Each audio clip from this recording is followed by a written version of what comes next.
So yeah, guys, we're gonna go over a bunch of things here. One, hey, there's gonna be times, guys, where you guys go, hey, lay down, lay down. So you guys know who Sedona is, my dog. She's in a bunch of videos. Put this mic on me. Sorry for all the noise. So on Monday, I found out that she tore her ACL. So yesterday she had surgery, and so she's a little bit out of it. And so if you guys see me mute my audio, it's probably to handle her. But I got something cool here. Let's see if this works. We got a live feed of the Pixis, and we have the new 40 millimeter by Blazar on here. So this is the first time I am seeing this image. I have not used this camera at all, but let me just pan over here to Sedona. The place is a mess because of, but Sedona, you okay? Are you okay? I feel bad because she keeps trying to get up. She's restless, but she's on a bunch of drugs, and yeah, I need to try to keep her to sit down.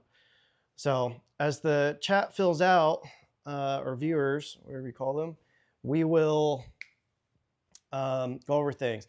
Also, I got maybe an hour's worth of sleep last night because she was crying all night. So apologies if I seem low energy and a bit lethargic. But yeah, as you guys can see from the title, I forgot myself what I titled this. Let's see what we got here. Yeah, this is pretty cool. I just downloaded Streamlabs. So another cool thing, I'll probably say this a few times for everybody that's coming in. We're shooting on a Sony a7C II. I bought this the other day. The reason I bought it was because the Blazar Apex autofocus anamorphic is on it. It is again, I'm gonna go through this a few times because when people come in, they're gonna be like, why does it look all crazy? It's a Super 35 lens, but we're shooting it on full frame. So pretty freaking cool. But I could try maybe zooming into the image here.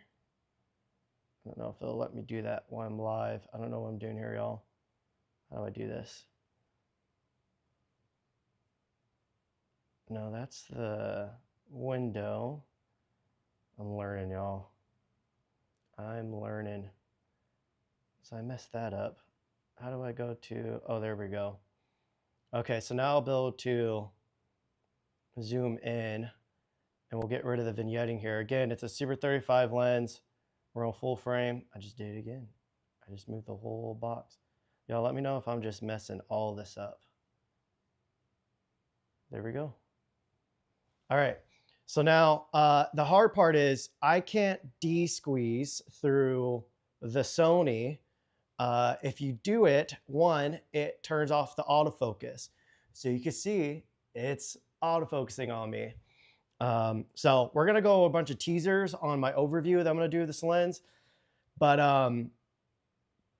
what was I about to say? Oh yeah, so through all the software, none of the software has a de-squeeze. So I'm just manually trying to figure it out. So if you guys think I look wonky at all, let me know if I look too tall or too wide, and then we'll try to handle this together here as a community. But yeah, so we're gonna go a little bit over the Apex. We're gonna go a little over the Pixis and the Catos. We're gonna talk about anamorphic shilling. We're gonna talk about haters.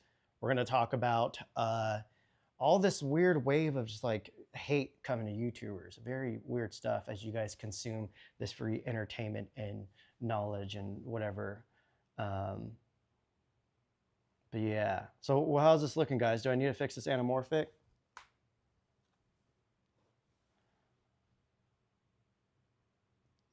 Anamorphic.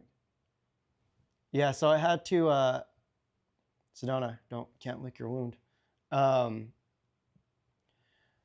So yeah, I got the A7C II purely because of the Apex. I've been using it so much, and one of the reasons is on the FX3, the autofocus works great, but you kind of have to tell it what to do a little bit more.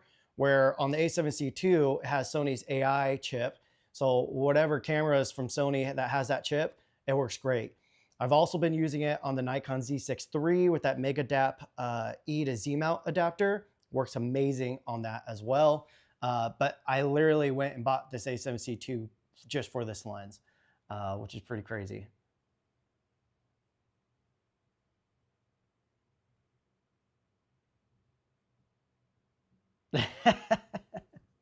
Can I highlight a comment? Where did my chat box go? Let me bring that back up to the top here. Sorry. I don't know how to highlight a comment here. You guys, I feel like an old man. Everything with like US, like the election that just happened, like all this stuff, I'm like, I finally feel just like, I don't know, getting old. Well, sorry, I don't know how to highlight a comment, but Aluminox said, I can get your energy up and blood pumping. Anamorphic sucks, and the Cato lenses are not professional. Obviously, as an owner, I don't believe it, but usually what gets you all reacting. Yeah, so I guess that's a good way to jump into all the hate. So I think a lot of the hate that's been coming around like Cato's and me and a couple other people is I think it's obviously smaller creators, and I don't say that in a condescending way. You know, they're smaller channels. I do feel like I need to widen the image a little bit. Am I tripping? I think it's shift. Is that a little bit better, guys? I feel like it's a little bit better. So they're smaller channels. They're people actively trying to be a part of YouTube and create YouTube content. And I think they have an assumption on how this works. When you start making a living off YouTube, they start thinking, wait, hang on, let me make sure everything's good. Okay. I think they have their own, idea of how YouTube works and how you make money off it and yada, yada, yada. And some of them, I would say, make really boring content. They don't really stand out. It's like, I've been saying this for like 3 years now. If you're going to do YouTube, you need to represent yourself. You need to be unique. You can't just sit in your office or in your room with fancy gear and act like you're somebody important. Like, you have to actually be yourself. And so I feel like a lot of these guys that are hating are, they just think, oh, in order to get access to gear, you have to shill. You have to say all these positive things. And maybe, my mic on me well? Maybe that is the experience for some YouTubers. Personally, for me, I think once, maybe like 4 or 5 years ago, because I've been dabbling in YouTube for a minute, I did a product review. Again, this is like 4 or 5 years ago. I did a product review, and as I was doing it, I was like, I don't like this thing at all. This thing sucks. Like, this thing isn't working at all. Like, it's not doing. And I remember I just tried to say positive things about it. And again, it was like my first, like, it wasn't being paid. It was like a trade deal. And after that, I was like, I'm never fucking doing that again. So anybody that knows me, I am a stickler for truth and authenticity. I have oftentimes gotten myself in trouble in like personal life just by being honest in moments I probably shouldn't have been honest. So that I'm just like, I'm morally cautious to a fault. So take that or leave that. Believe it if you want, believe it if you don't. But anyways, for me, I do not subscribe to anamorphics and glass needing to be perfect. I think everybody starts obsessing over Roger Deakins because he is the best out there, one of the best. And obviously hey, I'm gonna put your cone back on. I'm sorry. You guys are gonna hear my cringy dog voice probably a few times in this video or this live. So Yeah, I don't subscribe to perfect glass. To me, you know, if I'm gonna use perfect glass, I'll just freaking slap on a Sony G Master on one of my cameras. Um, to me, it doesn't move me, it doesn't inspire me, it doesn't connect my visual brain at all to the stories that I want to tell, or the images I want to create and manipulate. So for me, I love anamorphics for that reason. I think where a lot of people started to get confused is when budget anamorphics started to come out. Um, they were doing a lot of, like when it comes to anamorphics, if you want one thing, oftentimes you have to trade it for another thing. And if you want it to be perfect, it's going to be huge and it's going to be expensive. That's the only way to do that. So when all the first affordable anamorphics were coming out, they didn't have a whole lot of anamorphic character, to the point, if you guys know who Tito is from Anamorphic on the Budget, I get, going back to the truth and authenticity, I get bothered when people say, oh, you're like the anamorphic guy on YouTube. I'm like, in my mind, I think of Tito every time. Like, he's like the anamorphic Jesus of YouTube. So anytime we're out anywhere, I make sure that Tito gets all the praise, all the flowers. He's the one that deserves, he's the one that got me into this. So I think he started like an effects company or something like that. And so he's pretty busy now, so he doesn't make as much content, but I wish he would make more content because again, it was all anamorphic stuff. Anyways, so yeah, when those affordable anamorphics were coming out, they didn't have a whole lot of anamorphic charm, to the point where Tito even made masks to put inside of those like Sure's 1.33x ones, because it gave you more bokeh and actually kind of gave it more anamorphic character.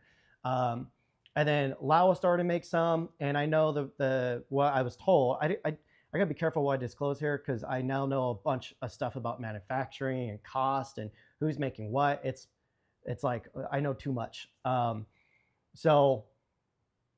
then Laowa came out with like the nanomorphs and everything. Those had more pin cushion, because the guy who designed those thinks pin cushion is better than barrel distortion, but I think it's a general opinion that we, like most of us, love barrel distortion.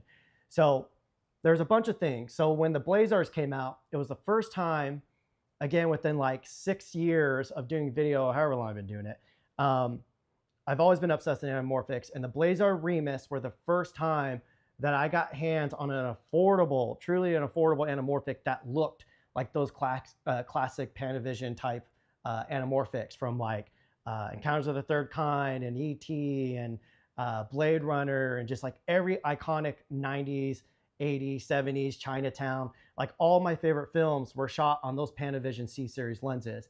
The Blazar lenses coming out are the only affordable, keyword, the only affordable anamorphics coming out. So again, circling back to these dudes with no lives that make like hating videos, who don't know how YouTube actually operates. They think since I love these lenses, it's because I'm trying to shill for Blazar so I can get access to them.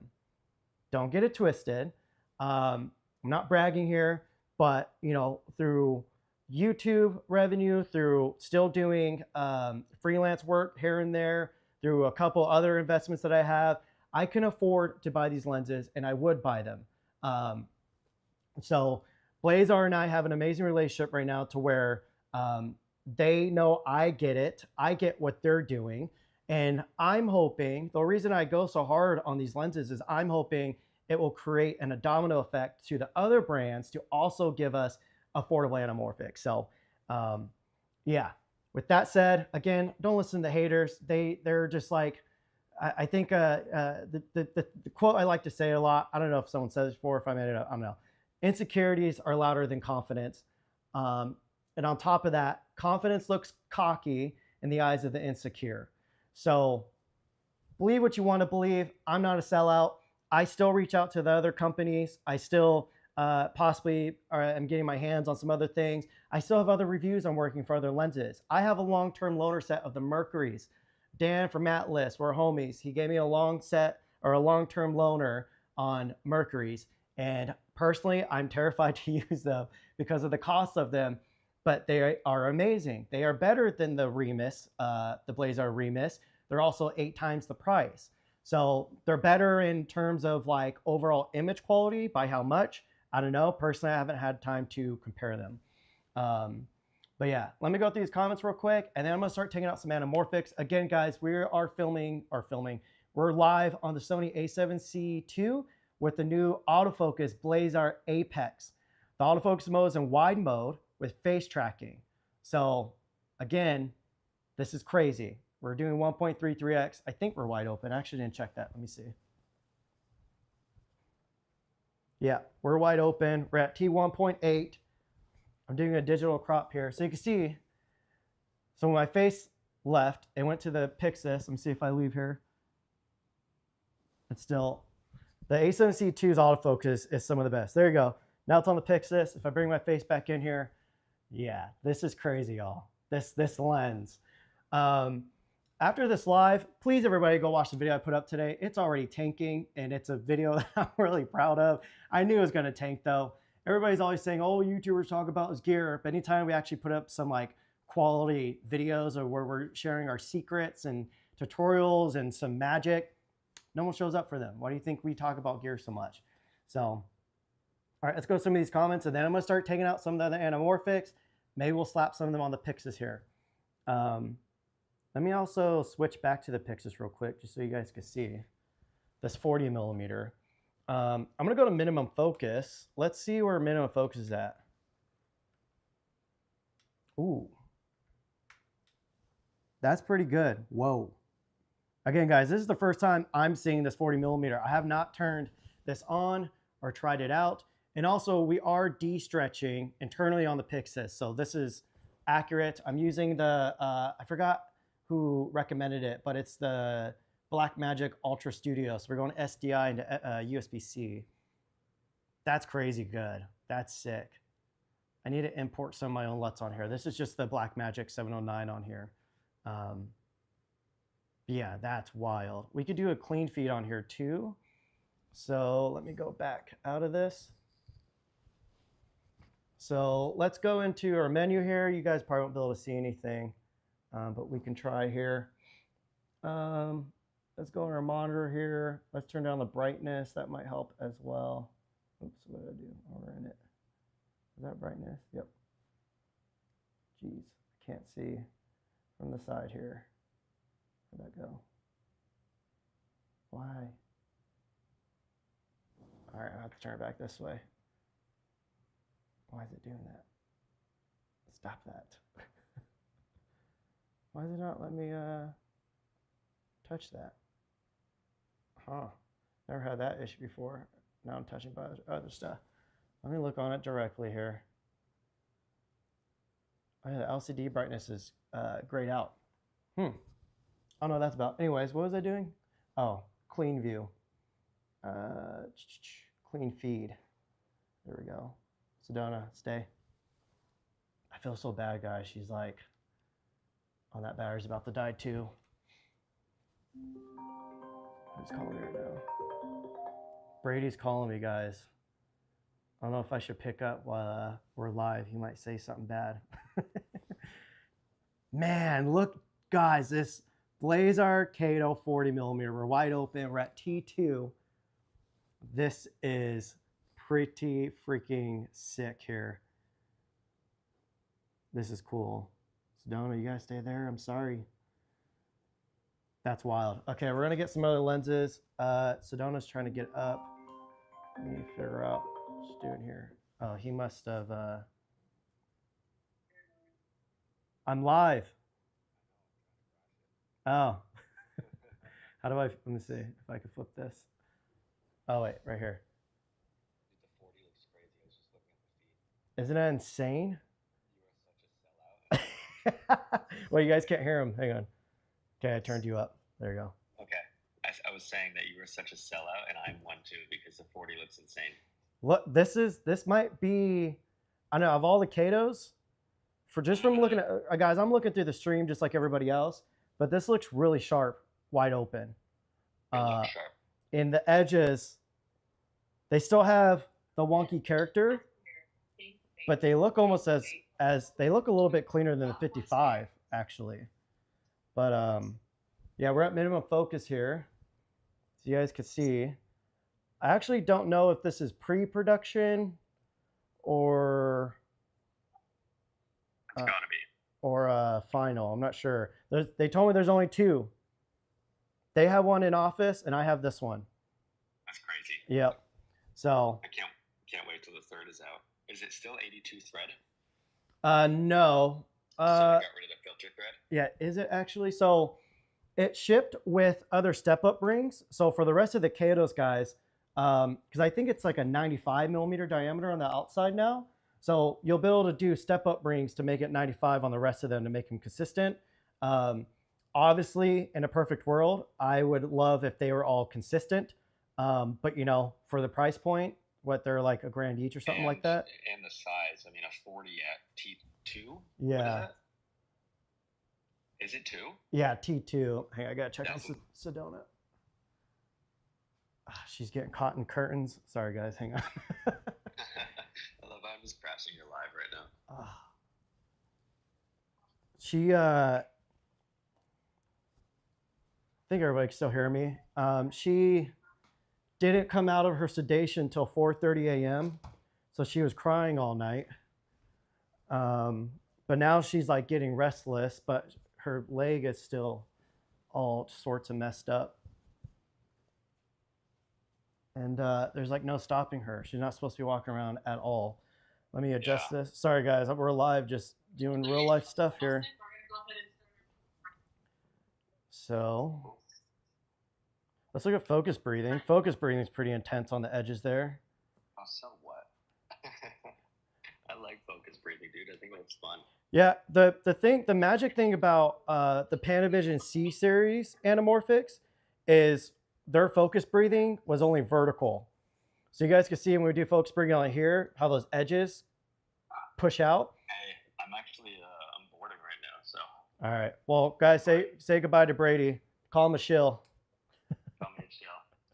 All right. All right, bro. Later. All right, peace.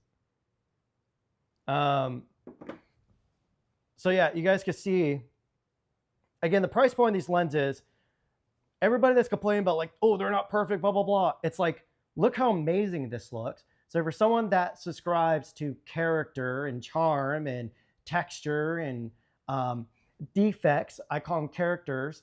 A lot of the more analytical guys, you know, I find it funny that analytical can also be substituted with anal. You know, they're like, oh, it's not perfect, blah, blah, blah, blah, blah, blah. Again, Roger Deakins likes that look. Roger Deakins is Roger Deakins, though. The beauty behind his work is he's able to create these insanely, like, I don't know if you guys pay attention in life. There's moments where light just hits, and you're like, that's gorgeous. That's hard to recreate, though. Roger Deakins seems to be able to like simply be able to recreate that. So that's his magic to his cinematography. But then you have someone like Greg Fraser, who's constantly muddying up his lenses and his lighting and adding texture and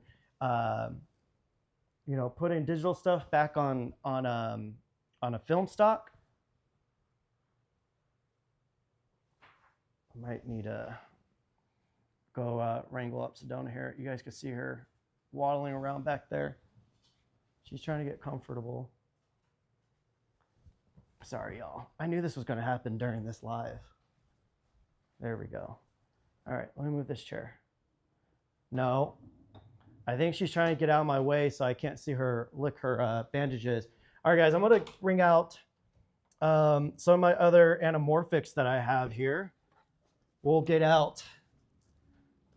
This is the long-term loaner Dan from Atlas loaned out to me. This is the 42 millimeter. I also have, I think, the 36 and the 72 millimeter.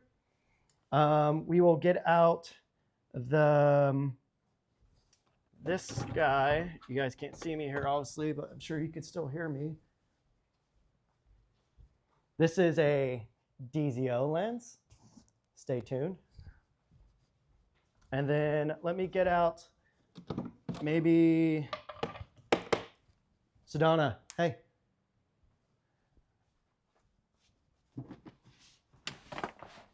Let's get out the Remus here. She's definitely trying to get out of my field of view, so she could chew on that. All right, before we start cracking open these lenses and throw them on the Pixis, I also need to change the battery on the Pixis. I will check the chat here in a moment.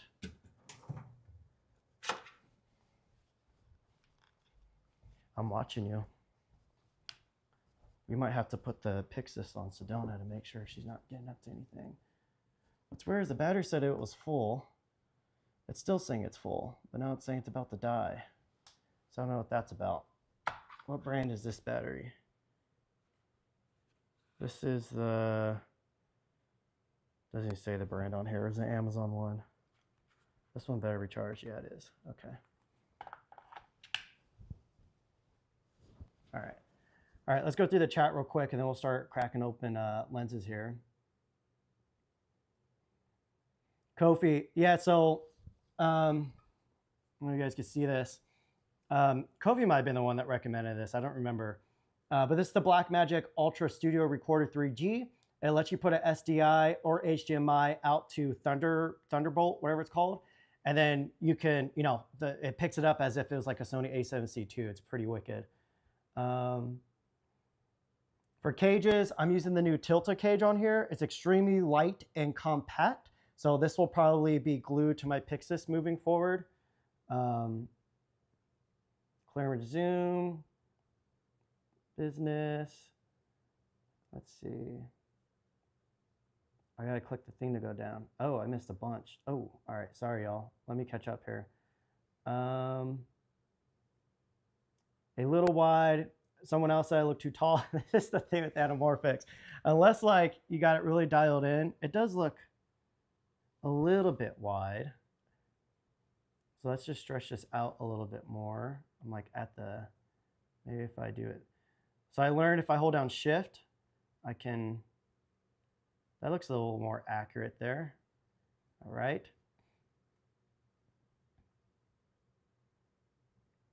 Let's see. I just got the DJI Focus Pro, so no need for Apex. Yeah, I get that question a lot on people asking, hey, do you recommend the DJI LiDAR, or should I wait around to see what autofocus cinema lenses are coming out?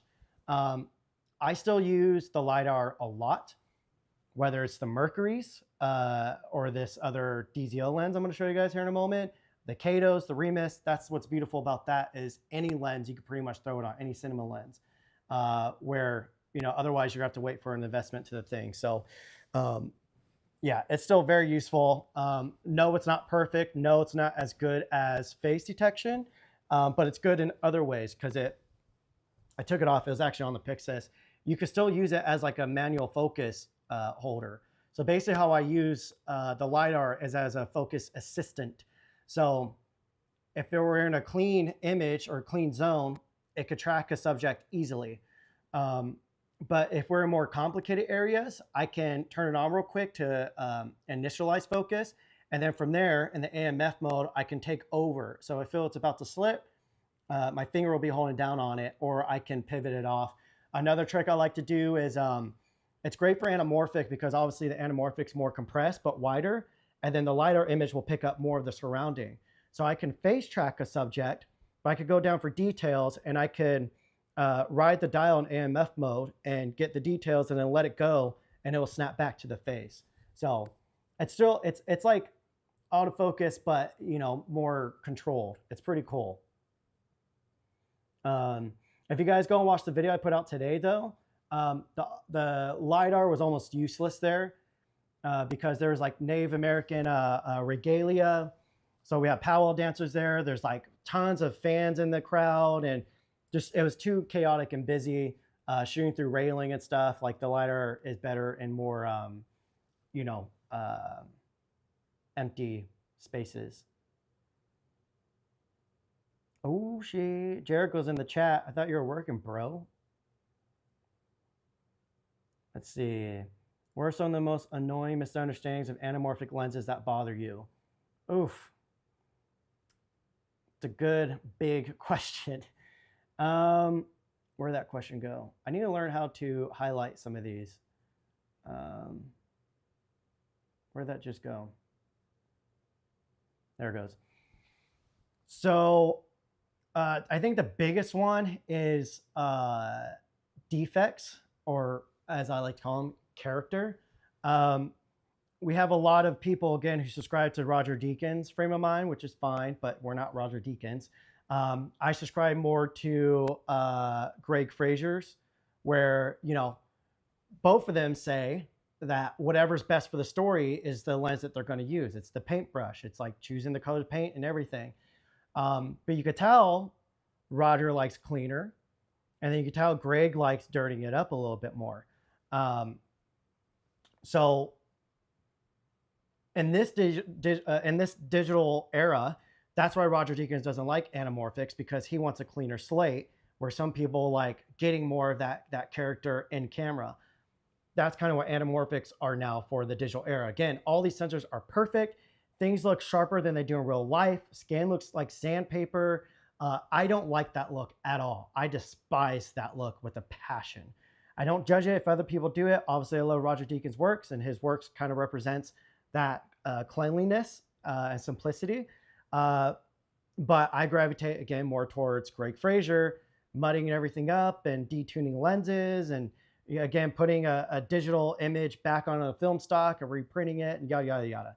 So again, it's weird. Some people just think that anamorphics need to be perfect.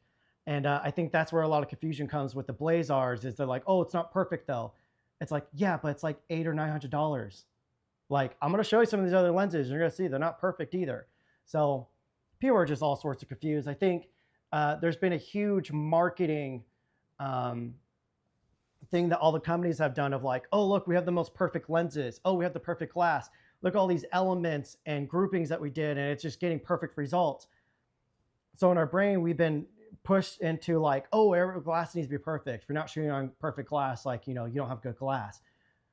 But at the same time, you see people throwing on diffusion filters, matte boxes with diffusion filters, using film grain in post and halation, and trying to add haze in post, all this. And it's like, are you sure you like clean lenses? And I understand the argument of it's a great way of just getting, a clean input and then building on from that. Personally, I don't want a clean input from the get-go, so I just go and do the character from the beginning there.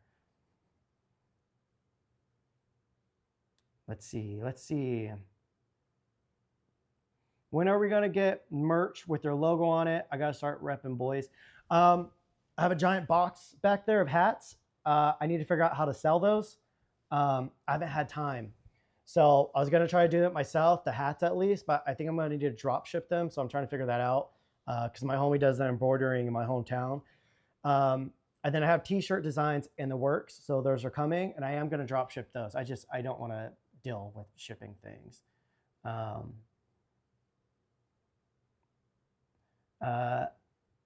Eleminox again said 99% of YouTube cinematographers are completely ignorant to what anamorphic characteristics are. They think blue streaks are it. Remember how all videos had those nasty J.J. Abrams streaks 2 years ago? I agree, and I have a hot take about Star Trek too. I'm really annoyed that YouTube does a really good job of creating narratives out of nothing.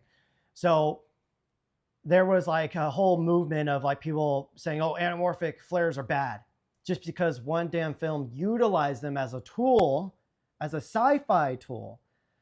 But any person with their own opinion and intelligence can clearly see all the old films that we worship shot on anamorphic have those same flares, but they didn't utilize them as a tool. They were just like, sometimes the flares just got in there.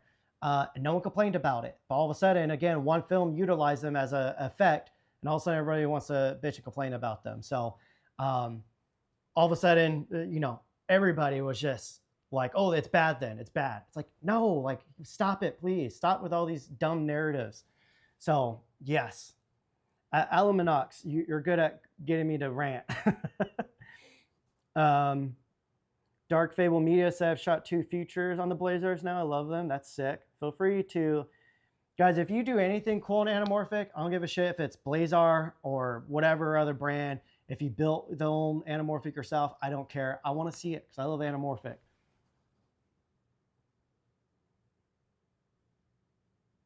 I can't tell if Woody's joking or not. If he's not, get after him. I'm on the side of bringing back bullying. Question, love the Ronin Minio doc, looked absolutely amazing. Did you shoot in full frame or Super 35? Man, Alamanox just hitting with them questions. On the Pixis, I was full frame the whole time. On the Nikon Z6 III, I think we shot on Super 35. And again, that's the 50mm Apex, the same one we're filming on right now, which again, the autofocus on this thing. Let's see if I get out of the light. Yeah, look at that, guys. Autofocus, anamorphic. Like, this is mind blowing that we're here.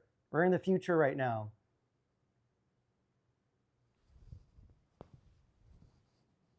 Mo Gun said, for me, people seem to think anamorphic is just flares and oval bokeh.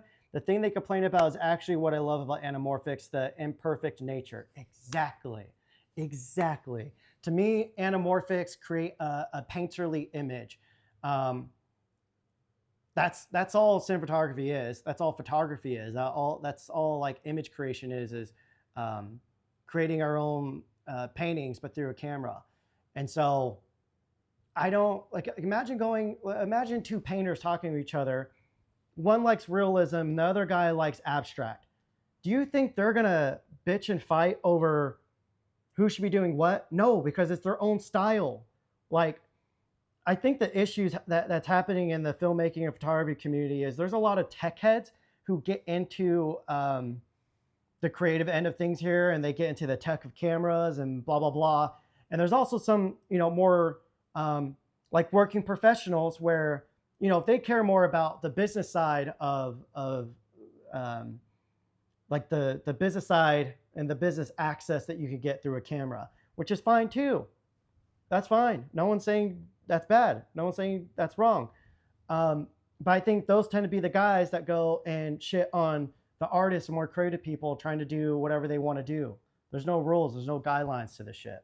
Sorry, guys. I curse a lot. Let's see what else we got here. I think we're almost through the comments. I think. I don't know. Let me see. Let me try to blast through these more. Yeah, we're not even near. Let me try to catch up here, and then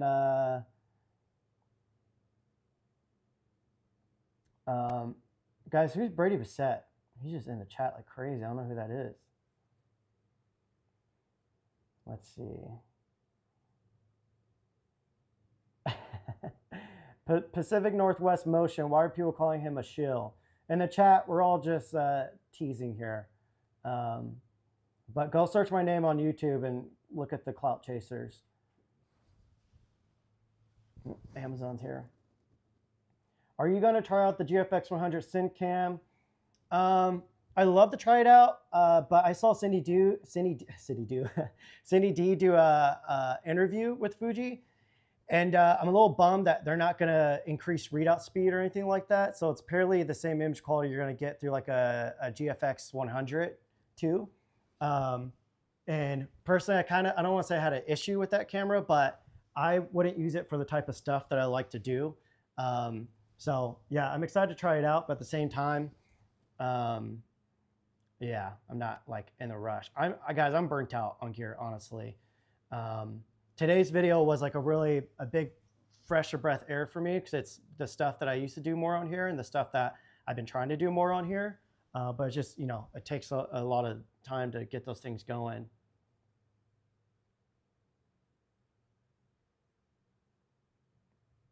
Let's see. Yeah, the close focus on 40mm is insane.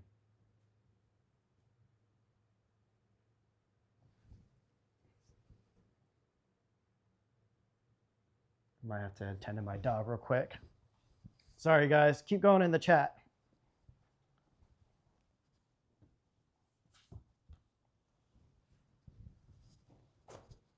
I really can't figure out. I don't think she knows what she wants.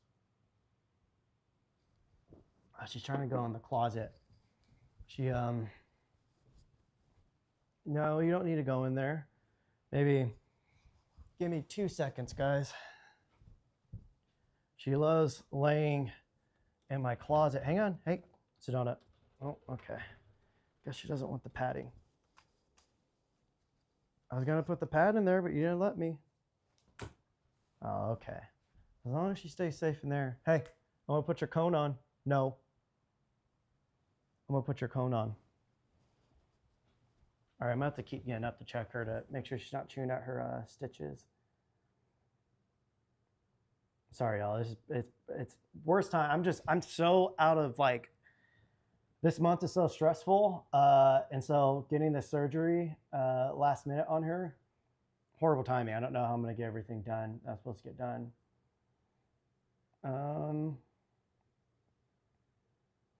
Yep, 40 mil is 95 millimeter.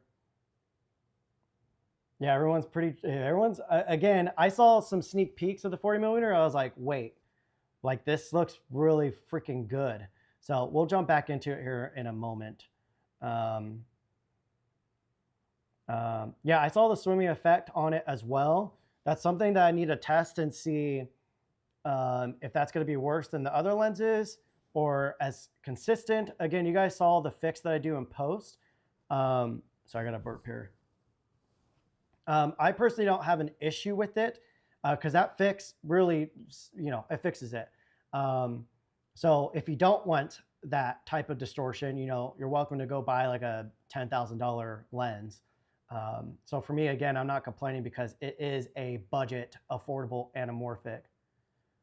Do the Catos clear the drop-in filter on the Mofage Poco? Yep, that's what I'm rocking on here right now.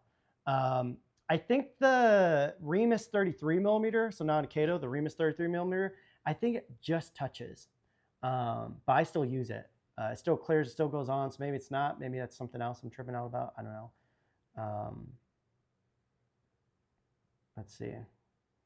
What else we got here? What's up, Chris? Guys, Mr. Brockhurst is in the chat. Also, again, guys, I'm not shilling for Blazar, but everyone and their mom is asking me, oh, can I get a hookup on those?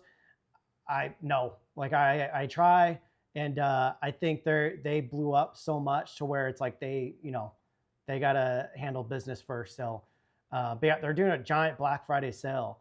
So I saw someone else DM me. Oh, Hot Rod Cameras DM me, and I think they're having some sales on Anamorphics. I think that's what they said. I haven't opened it up yet.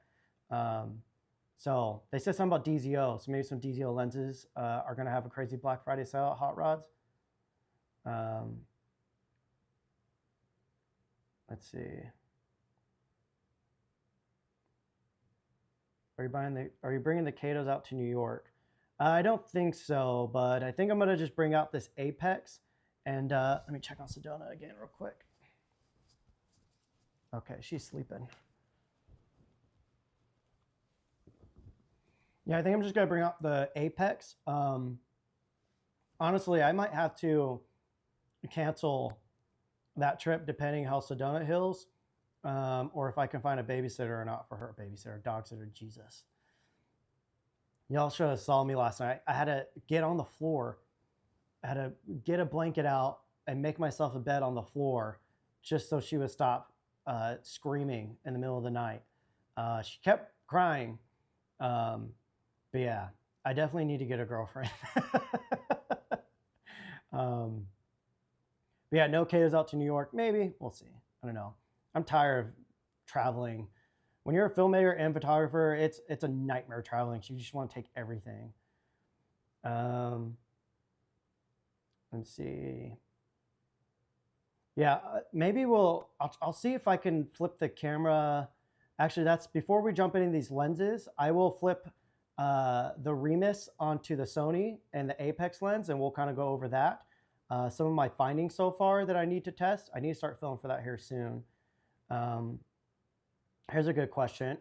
Do you prefer Catos or Remus? If you have a Lumix S9, which would you choose? So it's really hard to choose, and Blazar's kind of wilding out, just dropping everything. So how I've been explaining it is, if you plan on sticking to only 16:9 sensors, just do the Remus. The Remus still have enough character to, wet your whistle. But if you want that full-on anamorphic look, the Catos are the way to go. I don't know if you guys saw Brady Passette's and Johnny Rome's reviews of the Catos, but they're shooting on the Sony FX3 and FX6, so they crop in a 16:9 all the time. Personally, I despise that. And so, yeah, and how to talk to Lumix. No, we won't get into that. I don't want to, anyways. But yeah, if you, yeah, and I would say if you're just creating content, and you don't plan on doing any like big film projects or anything like that, I think the Remus are amazing. I think they're the most versatile and compact, and you'll get a tiny bit more sharpness out of them if you want that. So I think they're the best all-arounders. And I think for anybody who's a diehard anamorphic person, I think the Catos are the way to go. So it's not something I could really recommend one or the other because it just comes down to what you want, you know. But from a format aspect, the Remus are easier to use. I never saw you two filmmaker beef. Yeah, it's kind of ridiculous. I'm over here just, you know, enjoying my life, drinking my sweet Starbucks holiday oat milk drink. How do you maintain your long hair silky smooth?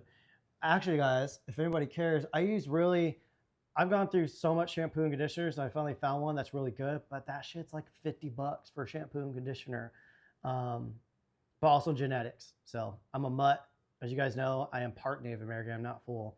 Got a little Mexican in me. Got a lot of Italian, Welsh, German, Irish. Got a bunch of stuff. I don't like clean. Blah, blah, blah, blah. As for taking lenses, let's see. Devin need hats. Started getting in your anamorphic due to your videos. Story, talk a story. Anamorphics. All right, guys, I think I'm almost, ooh, yeah, I think I'm almost to the end here. Nope, I'm not. Let me just go over a little, oh no, I am almost to the end here. Sweet, catching up. Fuji versus Pixis image quality. Which Fuji? Any of the current Fuji, Pixis all the way. Like it doesn't touch it. The Pixis overall. If you guys go watch the video I put out today, the Nikon Z6 III really held up to the Pixis. I was shocked. The NRAW, the Nikon RAW and the Z8 and Z6 III, it's made it hard to use a different mirrorless camera. Pretty much the only time that I use another one is obviously for anamorphic stuff still. My S5 2X and S9 are my most used cameras, for no doubt. Like it's definitely my most used cameras. But for all these like more serious projects, the Pixis has been stepping it up. And then I like to supplement the Nikon cameras with that. Sometimes even make them the A cam. My only gripe with the Nikon Z6 III so far is at times in more lower light situations, it is noisy. So my buddy Jordan was operating it and he shoots on the Komodo, so he's not used to having to like overexpose. So yeah, there are some of them where I had to push the exposure a full stop in post. So obviously that's gonna get noisy, but it's some of the most noisy footage I've seen, but still some of the best in a mirrorless camera. Let's see. If you could buy one Blazar lens, which would it be? If we're talking Remus, definitely the 50 millimeter. And then the second one would be the 33 millimeter. I think that lens would do the job for most people, those two lenses. When it came to the Catos, it's hard. Probably the 55 millimeter. Because you can also go in the Super 35 mode and get a tighter focal length out of it, and it cleans up even more if you want that. But if you're gonna do two, I would probably do the 40 and the 85.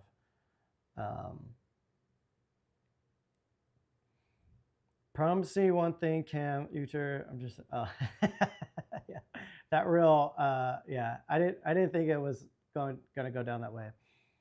What I think of the Sirui anamorphics. I think at the time they were an amazing option. My annoyance with those is one, pin cushion distortion. Two, the biggest issue, It's the same issue I had with Greatjoy's 50 millimeter, which I absolutely loved as well. But it was the stretch factor changes as you focus. I can't. I know marketing people say like, oh, like you can change it and fix it in post. No, screw that. I don't want to deal with that. Yeah, I think the Suri lenses are great. I actually like their 1.33x. From what I recall, those had barrel distortion, and they were, for some reason, they really saturated the image, and I personally liked it. I don't know what that was about, though. I don't know how you do that. Let's see. I think we're at the end of the chat so far. So you prefer Lumix over Sony for anamorphics, 1000%. But this Apex, it's E-mount. And if you turn on Sony's D-stretch in camera that they introduced, it turns off the autofocus. So I have no idea if Sony's going to care enough to utilize both, but if they do, that's going to be wicked. That's going to be insane. I don't imagine we're going to get that, though. So even if it was L-mount or Z-mount, I think they're working on L-mount. I don't know about Z-mount. That's going to be the thing, is like, is it even going to work with a D-stretch? But my worry is with the L-mount, the Lumix autofocus isn't as good or stable as like this A7C II or any of the Sony cameras with the AI autofocusing chips. So the lens might not perform as well. Well, only one way to find out. Let's see. Cheap Cine lens for the Pixis Iris. I don't know. Someone's asked about spherical lenses. I really don't. I'm not kept up on spherical. Have you ever adapters? I've tried anamorphic adapters, and I personally despise them. I think they're amazing, Chris, because how you could utilize them. But they are a nightmare to work. Again, if you guys go watch the video I put out this morning, you will see in those type of conditions, ain't no one got time to be dealing with, building an anamorphic lens out like that. I appreciate that. Burritos are better than tacos. Bro, that's not your name on IG. That's funny. Let's see, what else? I have the Remus 65, can't decide a second lens, but thinking the 33, but now I see they are discontinuing the 45 for Black Friday. Yeah, now that B-set 50 millimeter exists, I wouldn't touch the 45 because the 50, obviously 45 and 50 is very close. And the 50 sharpness is a whole notch up. I apologize, guys, burping straight this freaking mic.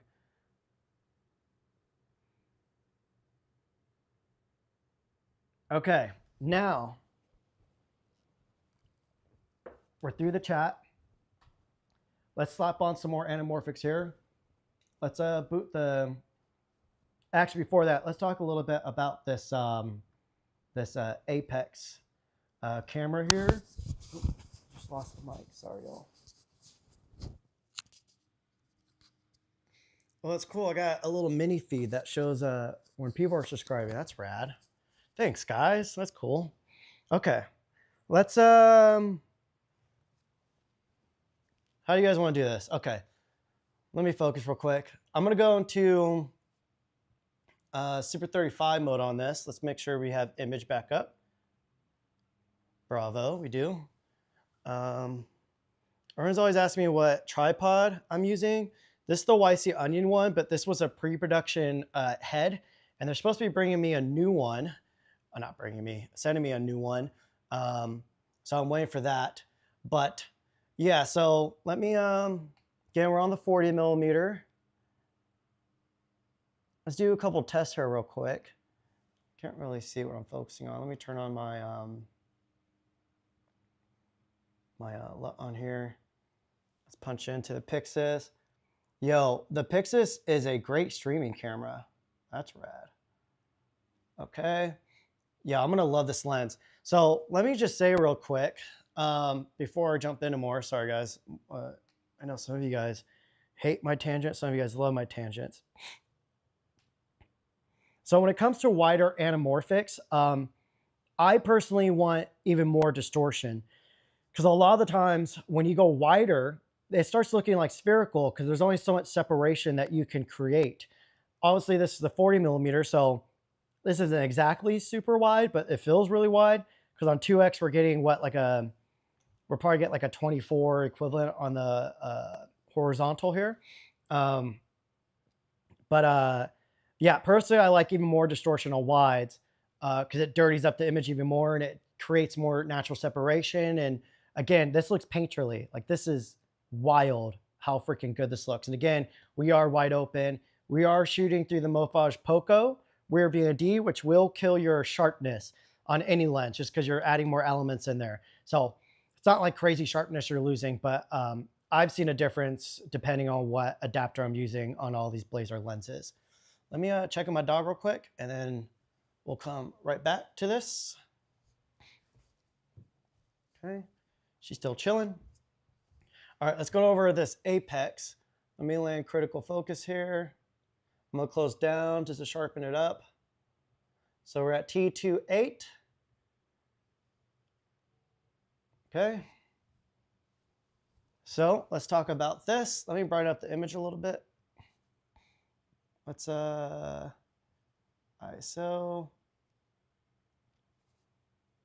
Might get a little noisy on the stream. I'm not sure how that's going to look on there. So this apex here, I don't want to move it though. I don't want to, I guess we'll move it. So let me flip this around. Let's not dump my coffee on the computer. Oh, that's what it's going to do. It's going to go to Super 35 mode. Sorry, I'm getting my stuff together here. So again, we're on the Cato 40 millimeter. We're in full frame. We're in the 6x5 mode. I'll go to 3x2 open gate. So you see that's how wide the image is. We are getting a vignette on there, but again, you're going to end up cropping it. This will be your final 2:1 crop. So the edges aren't going to be an issue unless you're someone trying to shoot insanely wide, which I don't know why you would want to do that, but you know, teach their own. But let's go into the 4x3 Super 35 mode. And there you go. So anybody shooting on Super 35 cameras like a Fuji that's capable of doing that 4x3 open gate, this will be a similar image. This is still wider though than an actual, Fuji's sensors are still tighter than this. But anyways, here's a little teaser for this. I don't know if I'm supposed to be showing this, but here we are. So you see we have our manual focus and autofocus switch. To go in autofocus, it's back, which I feel like that's backwards than traditional. We do have hard stops on here. So this is infinity, that's minimum. So say if you're using, say if you're in autofocus and you're in the autofocus at minimum focus, but the barrel is at infinity. When you switch it to the manual focus mode, it's gonna snap to infinity. But overall, super small. A lot of my previous videos from the past, let me sit back down here. A lot of my previous videos from the past, I don't know, couple of weeks on here on YouTube. Which side am I on? There we go. Sorry, y'all. Anyways, a lot of, not a lot, maybe whatever the past few videos I've done in the past, I don't know, a few weeks, might have been shot on this lens in full frame mode. So what's cool is I've been shooting in full frame mode, and my crops that I do for like YouTube content is a 2:1 crop. So at that final crop, all I need is like a 1.06, 1.08 digital crop, and there's no vignetting. So it's not a full frame lens, but I've been using it as a full frame lens. So I was pretty excited about that myself. So yeah, it kind of reminds me of Shogun actually.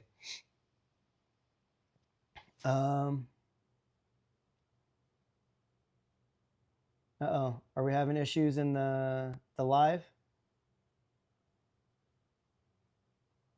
A break dance, 1 frames per second.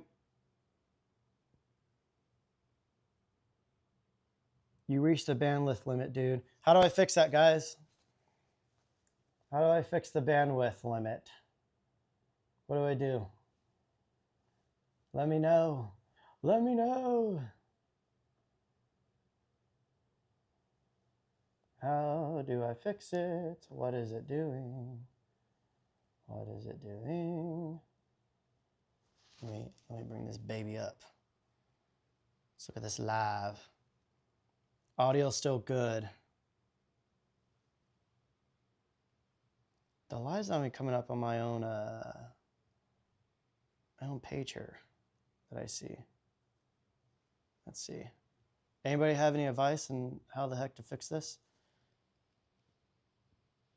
Is it back up? I see. Let me let's see. Let's go into, stay with me here, guys. I think this button, settings, stream, video. I can't change that while I'm live. Is it back yet?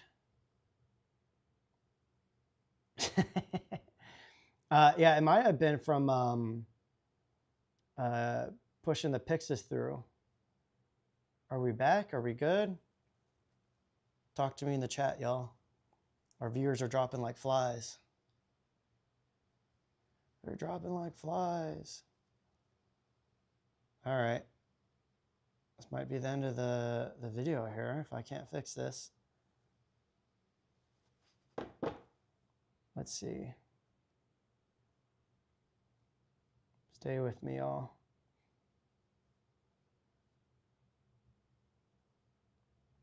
General.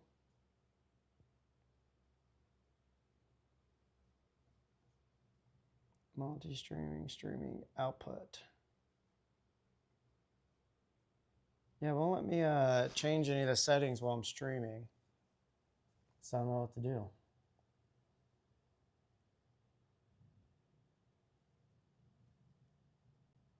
Let me downsize that. Does that help at all? Did that do anything? Oh, it looks like we're back. Are we back? Are we back? It's back. So I didn't need to lower that quality. I don't know. I think the Pixis was too much juice. Too much juice. Okay, I don't know if I fixed that. I don't know what happened. But yeah, let's get into talking about Pixis stuff, and let's see if it goes down again. So I'm going to show off some of my favorite anamorphics right now, just for all the dummies making hate stuff.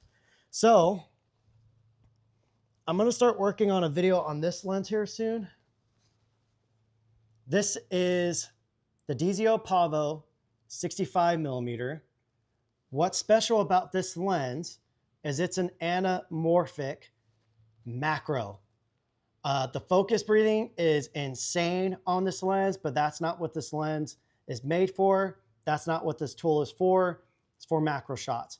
So I've absolutely have been loving this lens. So yeah, I'm trying to figure out something creative to do to review it. So that's why I haven't gotten to it yet. But yeah, you can see the size on this sucker.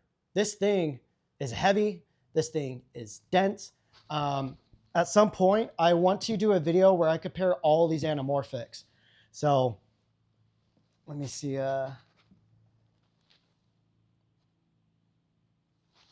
Let me show you guys. I don't have the 65 in here, but look at this. This is the DZO Pavo 65mm, and this is the Remus Blazar 85mm.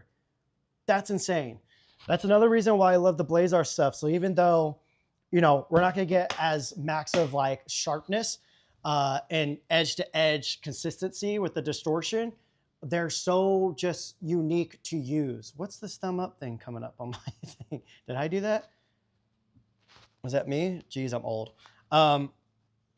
So this is kind of one of the downsides is if you want better image quality of an anamorphic, they tend to need to blow up in size. So again, the Blazars, they for me, they do the fine dance of giving you just enough image quality, especially when you close down just one stop, like they clean up. And size, because you guys know I do a lot of run and gun stuff. If I'm working on teams and stuff, I don't care what lenses they're using because I'm not the one touching them. But yeah, you can see the front element on there versus the front element on this Cato 40 millimeter. So, yep. So you see the Blazar's approaching the size on there, but overall it's still way smaller than this Pavo. Yeah, and guess what? Dizio sent this out to me too. I'm doing a trade with them. I'm like, hey, I want that. I'll do a video on it because I've been using it. Like I'm utilizing all of it. So, you know, if people want to hate on that, then whatever. But I'm pretty sure anybody would love to do that. And that review isn't going to be me just trying to shill out about it. It's going to be me excited about it because I love it. The only thing I don't love about it is it's Super 35, but they gave me their expander, which is like a 1.6, something like that. But when you use that expander, it not only does it, you know, cover for full frame, it also crops into the lens more. So instead of it being a 65, it turns into like a 75 or something like that, or 80. On top of that, you lose light transmission as well. So my other favorite lens, this Atlas Mercury 42 millimeter. I absolutely love this thing.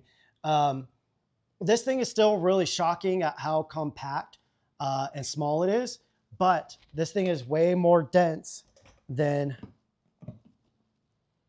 come on, say the Remus 50 millimeter. Oops, I'm hitting everything. Let me put this back down here. Move that out of the way. So you guys could see, stop focusing on me, camera. This is the Mercury, and this is the 50 millimeter Remus, and we're holding the 42 millimeter Mercury. So the weight, the Mercury definitely has way more density. But again, this is amazing to use because how compact it is. But again, once you start slapping on something like this, it's like, whoa, like this feels like nothing on there. So if you're someone that, you know, wants a lighter, easier setup, then yeah, is my we're back to, oh, let me plug into Wi-Fi. I don't know why I wasn't initially. Oh, because I'm out of USB-C ports. Let me, oh, that's not the right cable. Let's see.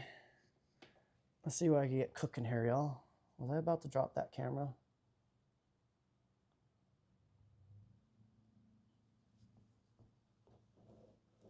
It's depressing when your viewership just tanks when your stream starts messing up. Let's see if hardwiring helps it. Let me give it a moment before I get back into it. We'll wait, we'll wait, we'll wait.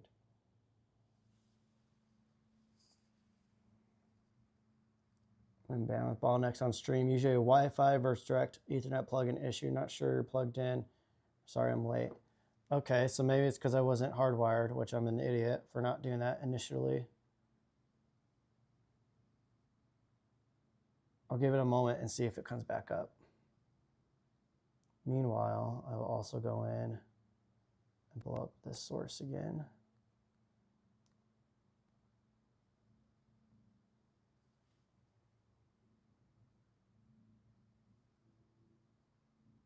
Is it back up yet? We're still frozen.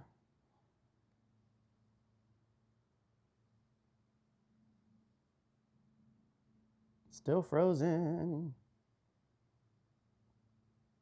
I'm gonna give it 60 more seconds. If it doesn't come back on, I guess we'll just call it. Let's take a 60-second pee break, guys. And I need to check on my dog. Don't worry, I'll leave the mic here. Issue on the laptop running OBS or Wi-Fi issue. Maybe I need to close some things down, eh? widget. Oh, it looks like Chrome's telling me.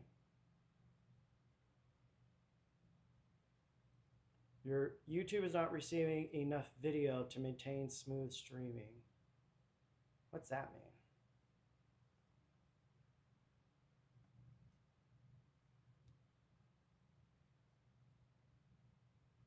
YouTube is not receiving enough video.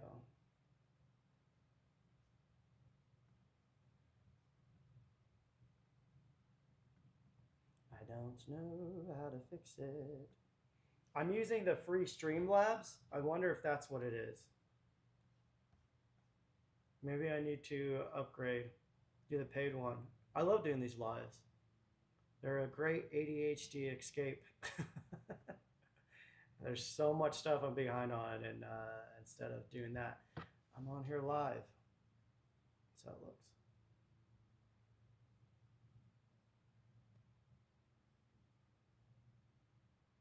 Looks like it's coming back, but looks better than it was before. Maybe I need to upgrade to the paid one. It looks like we're kind of back.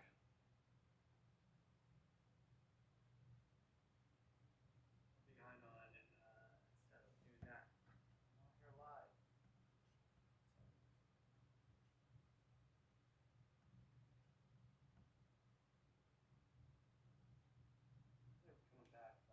live. It looks like we're back. Okay, we lost over half of our viewers, but I hope you guys. I don't know. Oh, Mike's on me. We lost like over half our viewers, but yeah, I hope you guys saw all of that. Again, comparing the DZL, and then I was comparing the Mercury. I was gonna throw them on the Pixis, but I feel since it's skipping, maybe we'll save that for another live. That might be a fun live to do. Much better now. We lost over half of our viewers. Yeah, it looks like we're back. All right. Well, I'll have to figure this out. I think maybe we should just wrap it up. Yeah, our viewers just like just dropped.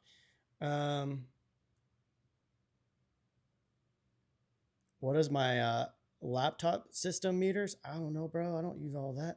I told you I'm getting old. I think that's pretty much it, though. Is there anything else that I missed out on? Life update. YouTubers are sellout. I guess let's talk about a life update for the remaining viewers in here. Yeah. So YouTube's been going well. It's overwhelming. It's kind of become the same situation to where,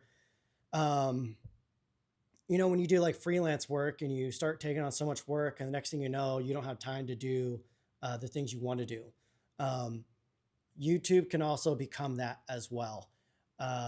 So I don't want to say it has become that, but I am definitely teetering that line to where, you know, so many cool things come in.